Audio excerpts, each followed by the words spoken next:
Estamos aqui com mais uma aula de Geografia e vamos hoje falar sobre IBGE e complexos regionais. Bom, no Brasil temos dois tipos de divisões. E a primeira que vamos falar é a feita pelo IBGE, as 5 macro-regiões. E o que é o IBGE? O IBGE foi fundado em 1934 do Instituto Nacional de Estatística, que iniciou suas atividades em 1936. Um ano mais tarde, foi instituído o Conselho Brasileiro de Geografia, incorporado ao Instituto Nacional de Estatística, e passou a ser chamado de Instituto Brasileiro de Geografia e Estatística. O IBGE é uma instituição de administração pública federal subordinada ao Ministério do Planejamento, Orçamento e Gestão, que possui 4 diretorias e 2 outros órgãos centrais. O IBGE se constitui no principal provedor de dados e informações do país, que atende às necessidades da sociedade brasileira, bem como dos órgãos das esferas governamentais federal, estadual e municipal.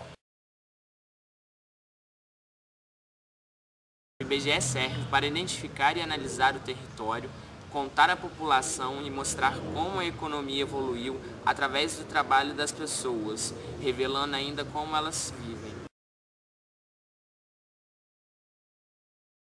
O Censo Demográfico é uma pesquisa realizada pelo IBGE a cada 10 anos. Através dele, o IBGE reúne as informações de toda a população brasileira. O primeiro censo ocorreu em 1872 e recebeu o nome de Recenseamento da População do Império do Brasil. Os resultados dos censos são importantes para a sociedade ter informações atualizadas e para o governo planejar as ações de forma mais adequada.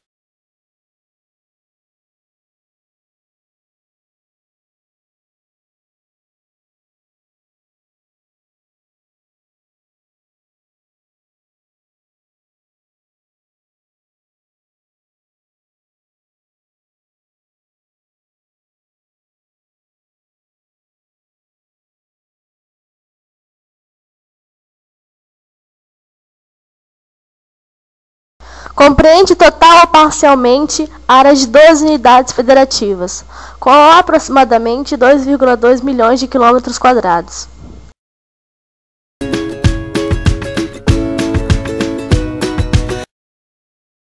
O relevo do Centro-Sul é bastante diversificado, caracterizado por vários planaltos, planícies e depressões. No leste da região encontram-se os planaltos e serras do Atlântico Leste-Sudeste, também chamados de terras altas, pois grande parte de sua área tem elevada altitude, chegando a mais de 1000 metros. Nesses planaltos também existem escarpas, como a Serra do Mar e a Serra da Mantiqueira.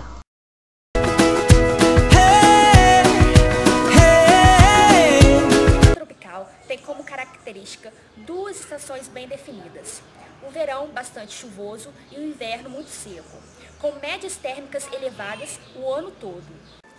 Clima subtropical. O verão é curto, com temperaturas elevadas. E o inverno é rigoroso e longo, com temperaturas baixas. As temperaturas são mais baixas do que das áreas de clima tipicamente tropical. Apesar de ter chuva o ano inteiro, no verão elas são mais frequentes.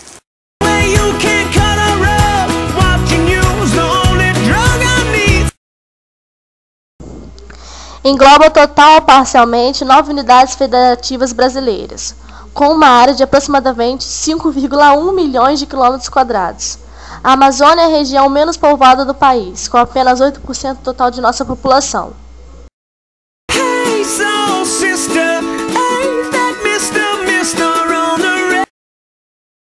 O relevo amazônico é, na sua maioria, de baixa altitude, em razão das planícies fluviais dos rios Amazonas e Araguaia e das depressões. No extremo norte há um pequeno pedaço de planalto e logo embaixo uma grande depressão. Há também pequenas partes de planaltos residuais no sul da região. Por fim, no leste há a depressão do Araguaia e também os planaltos e chapadas da bacia do Parnaíba.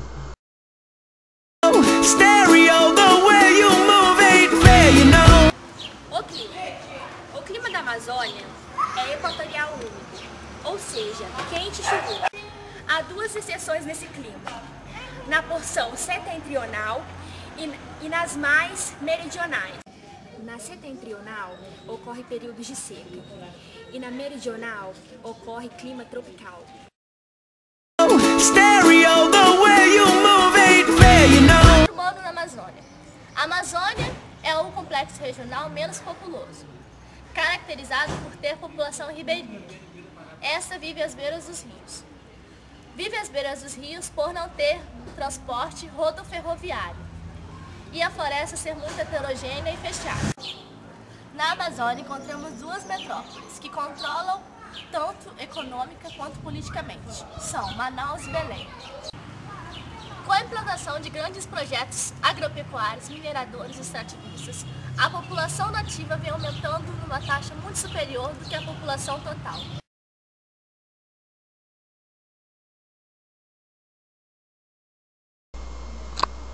O Complexo Regional do Nordeste é composto por 10 estados e tem quase a forma do Nordeste da divisão oficial, tirando a parte leste do Maranhão e adicionando o norte de Minas Gerais. Por ser a primeira região colonizada pelos portugueses, o Nordeste guarda muitas características históricas e também é bem povoado, principalmente no litoral. Estende-se por uma área de aproximadamente 1.542.271 km², com uma população total de aproximadamente 43 milhões de habitantes. O relevo nordestino é caracterizado por planaltos, depressões e planícies.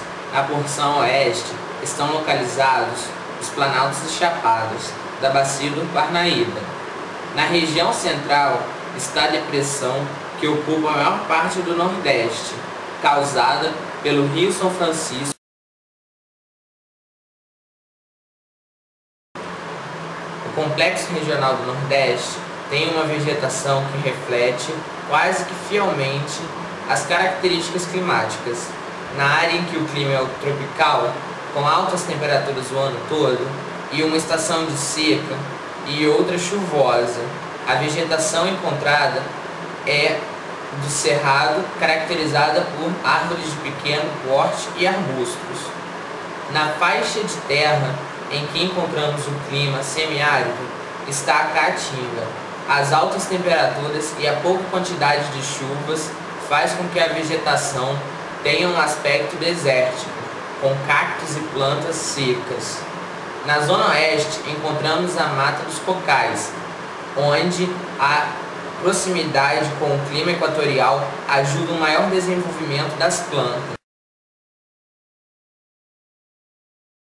A economia nordestina, em relação aos outros complexos, é a que apresenta maior ligação com as atividades tradicionais, como o extrativismo vegetal, mineral e animal. São muitos fatores que impedem a inserção da mecanização e modernização em diversos ramos produtivos. Isso dificulta a diversificação e desenvolvimento geral do complexo regional nordestino. Essa configuração favorece o surgimento dos piores indicadores sociais do país, embora muitas empresas tenham recentemente se instalado na região.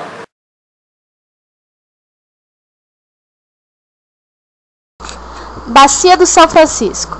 Tem presença marcante na história do território brasileiro. Foi através do São Francisco que ocorreu a ocupação das terras mais distantes do litoral. O Velho Chico corre por paisagens muito diferentes. Em suas nascentes e foz, o rio recebe muita água das chuvas. Além da pesca bastante comprometida, com a construção de barragens para a produção de energia, a margem de São Francisco garante à população sertaneja a prática da agricultura de subsistência e da agricultura vazante. As margens são invadidas pelo rio na época da cheia, e nela é depositado humus que mantém os solos férteis.